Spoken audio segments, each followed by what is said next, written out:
Hello there, my name is Lee Robinson. I'm a clinical psychologist with combat stress.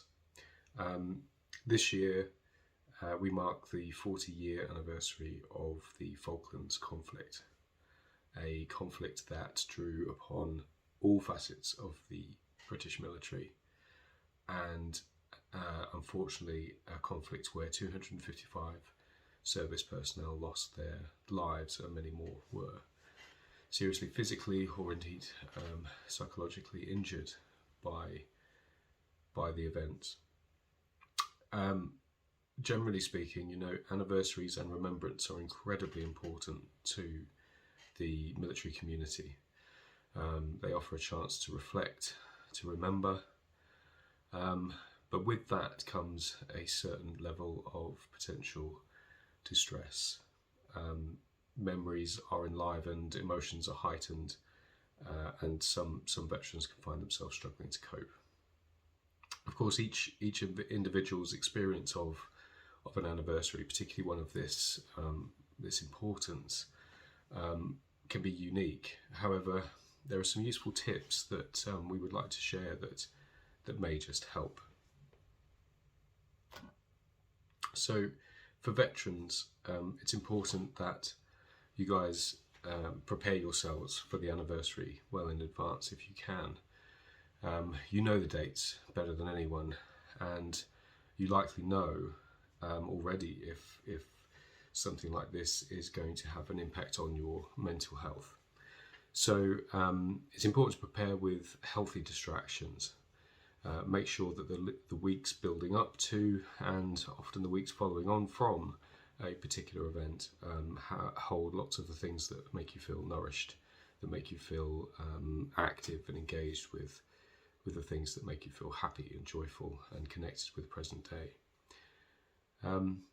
That being said, of course, it is important that we commemorate, remember the fallen in an authentic way. And if you know that you'll struggle with one of the large organised events, for example, don't feel compelled, unless you really want to force yourself to be at those events, but instead perhaps plan something smaller that works for you. That could be a small event, it could be a small gathering at home, it could include some of your military buddies, it could just be something more discreet with just yourself or your family members.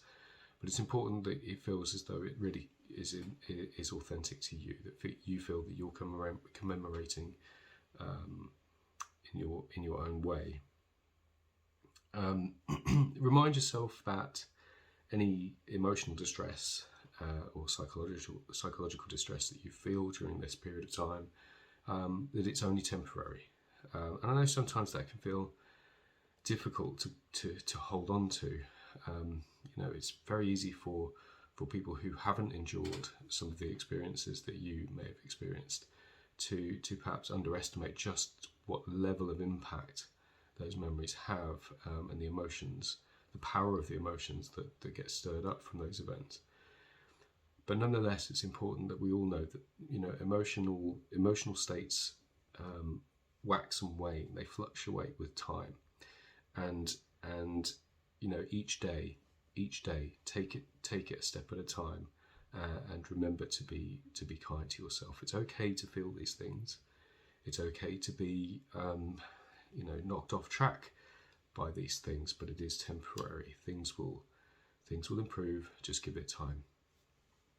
And in order to assist with that, it's important also that you don't suffer in silence. Ensure that you talk. Avoiding talk is a powerful maintaining factor. Of course, talking to another person takes a great deal of courage. Don't underestimate again how difficult it can be. It takes a lot of bravery. But what we know is that those who do talk, either with veteran buddies or with family members in an appropriate way, or indeed with services, that they feel or find a huge relief and some comfort in discussing those things. But of course, the impact isn't just with veterans. The impact can also be on families. Families who go through these deployments essentially with veterans, you know, waiting at home whilst their loved ones are serving overseas. The impact is very real for them also. And even if family members weren't there at the time, you know, the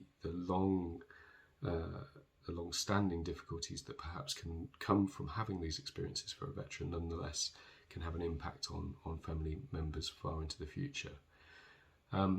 So again, for family members, our advice would be that you be aware, and you probably already are aware of these dates, the anniversaries, but also being aware that the anniversary itself, the specific date, is the peak. So the 2nd of April will be the peak, but actually the time preceding that date and following on from that date, you may notice that your veteran your loved one is out of sorts, irritable, and you know, ease their burden where you can. Be interested in their feelings and their experience, and offer space to talk, but without the pressure necessarily to do so. Again, point earlier that actually it can be really difficult sometimes for veterans to open up. Again, help, whilst a veteran may actually feel like they understand that it's a good thing to do, to structure some activities. Sometimes getting the motivation to do those things can be a heavy task, and so actually one of the most useful things that a family member can do is to take that burden from them. So to start organising things that they know that the veteran will enjoy, will love, and will be a welcome distraction for them. But also take good care of yourselves too. You know, we work a lot with families alongside veterans who come to our service, and time again, what we notice is, or what we hear, is that the family member will almost put aside their needs in order to support their loved one. Now, of course, that's admirable and wonderful and kind, but at the end of the day, you can only be there the best that you can be for someone else if you also take care of your needs. That's vitally important. Otherwise, you too may suffer and ultimately hit a wall where you can no longer provide the loving support that you would like to. So do make sure that you take care of yourselves too.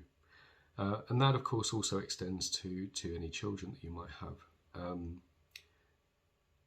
Children are incredibly perceptive, and they too may notice that mummy or daddy are struggling for a period of time, and they may be curious as to why.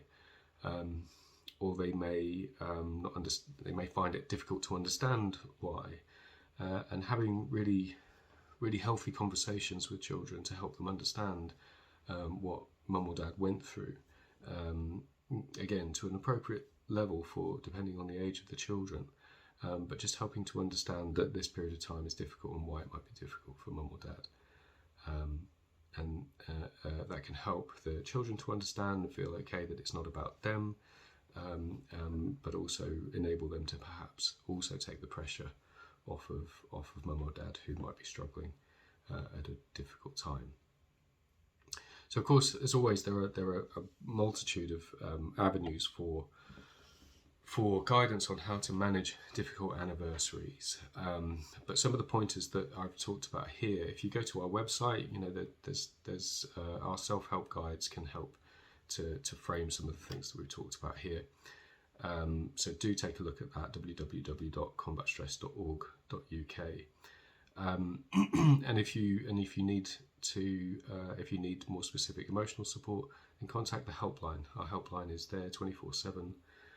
365 days a year for emotional support. So pick up the phone, call the helpline, and they'll be there to support you and perhaps signpost you to other sources of support as well.